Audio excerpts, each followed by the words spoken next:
사랑하는 성도님들과 함께 나눌 말씀은 마태복음 18장 1절에서 10절까지의 말씀입니다.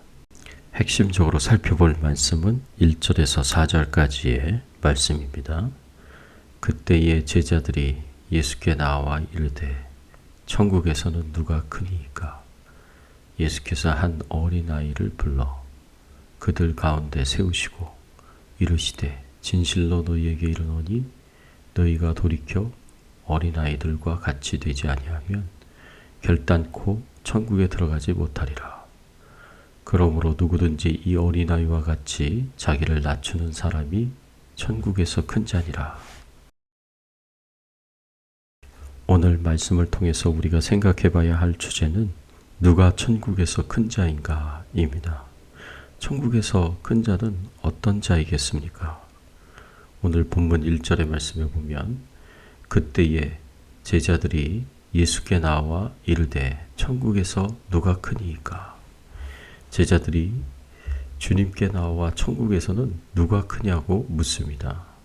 제자들의 주요 관심사가 무엇인지를 알 수 있습니다.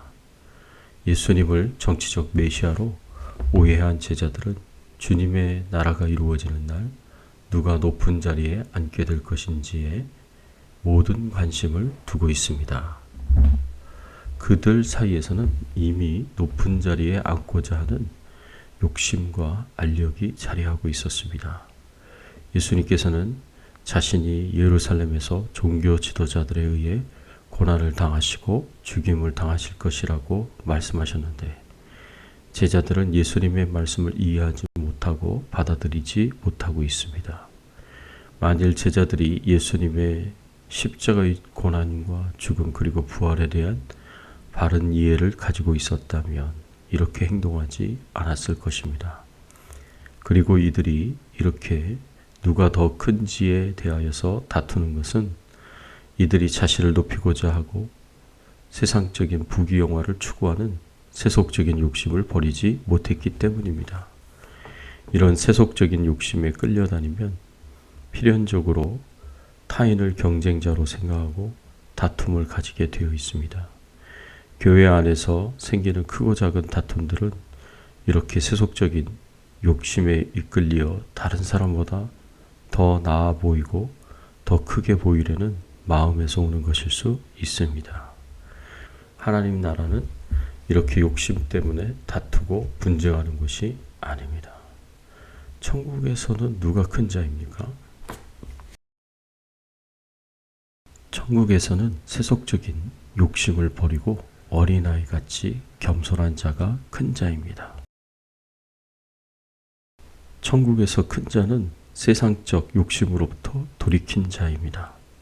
3절의 말씀에 보면 여기서 예수님은 천국에 들어갈 수 있는 자의 자격 조건을 말씀하십니다. 이르시되 진실로 너희에게 이르노니 너희가 돌이켜 어린 아이들과 같이 되지 아니하면 결단코 천국에 들어가지 못하리라. 예수님께서 말씀하시기를 천국에 들어가기 위해서는 돌이켜 어린 아이들과 같이 되어야 한다고 말씀하십니다. 돌이킨다는 말은 완전한 방향 전환을 가리킵니다. 방향을 잘못 잡은 사람이 이를 깨닫고 즉시 방향을 바꾸는 것을 의미합니다. 주님께서 제자들에게 너희가 돌이켜 라고 말씀하신 것은 제자들이 지금까지 추구하였던 세속적인 욕심에서 돌이키라고 말씀하신 것입니다. 천국에서는 다른 사람보다 더 높아지려고 하고 더 크게 보이려고 하는 경쟁을 하는 것이 아니라는 말씀입니다. 천국에서 큰 자는 세상에서 당연한 것으로 받아들이는 세속적인 가치관에서 욕심에서 돌이켜야 합니다.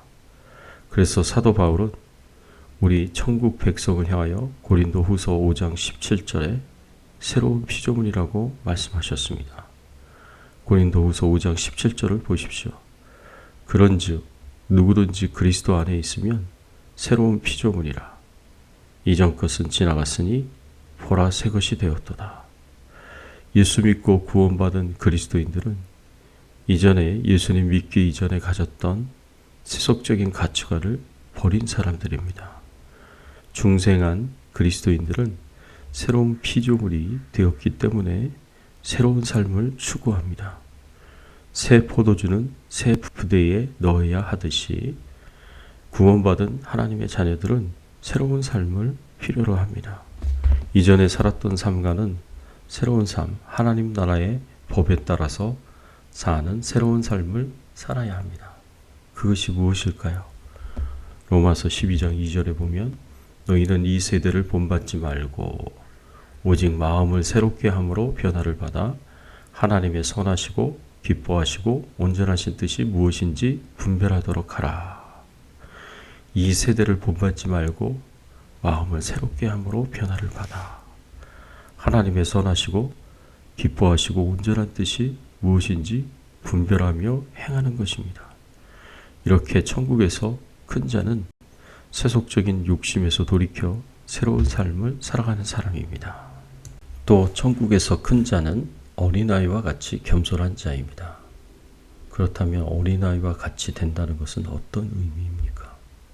4절의 말씀에 보면 그러므로 누구든지 이 어린아이와 같이 자기를 낮추는 사람이 천국에서 큰 자니라 하였습니다. 누구든지 이 어린아이와 같이 자기를 낮추는 사람이 천국에서 큰 자라고 예수님께서 말씀하셨습니다. 이 말씀은 천국에서 누가 크니까? 라는 제자들의 질문에 대한 예수님의 직접적인 답변입니다.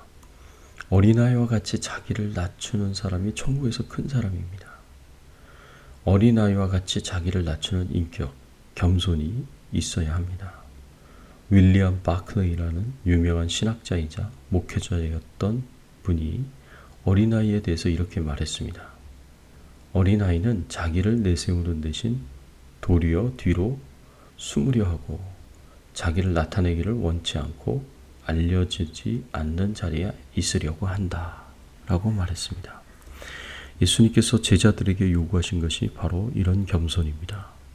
제자들이 어떤 위치에 있든지 자기를 내세우거나 나타내려고 애쓰지 말고 알려지지 않는 자리에 머물도록 힘쓰라라는 말씀입니다. 이런 겸손이 예수님의 인격입니다. 우리가 천국에서 큰 자가 되려고 하면 반드시 예수님이 보여주신 모범대로 자기를 낮추는 자가 되어야 합니다. 자기를 낮추지 않고서는 천국에서 큰 자가 될 수 없습니다. 자신의 사회적인 신분이나 지위가 어떠하든지 형제들의 종이 되어 기꺼이 섬기고자 하는 사람이 천국에서 큰 자입니다. 그래서 우리 예수님도 허리에 수건을 동이시고 대야에 물을 떠다가 제자들의 발을 씻기셨습니다. 그리고 주와 선생된 내가 너희들의 발을 씻겼으니 너희도 서로 발을 씻기라고 말씀하셨습니다. 지극히 천한 종이나 하는 발 씻는 일을 예수님께서 직접 자신을 낮추어 행하셨고 제자들에게도 서로 이렇게 발을 씻기며 섬기라고 말씀하십니다. 어떤 교회 가면 그 교회 건물 입구에 들어가자마자 제자들의 발을 씻기는 예수님의 동상을 세워놨습니다. 그리고 그곳에 글을 써놨는데 예수님의 얼굴을 보고 싶으십니까? 그러면 무릎을 꿇으십시오 라고 글을 써놨습니다. 우리도 예수님처럼 자기 자신을 낮추어서 사람들의 발을 씻기는 섬김을 행해야 할 것입니다. 사랑하는 성도 여러분, 우리는 제자들처럼 이 세상에서 큰 자가 되어 부귀영화를 누리려는 세속적인 욕심을 버려야 합니다.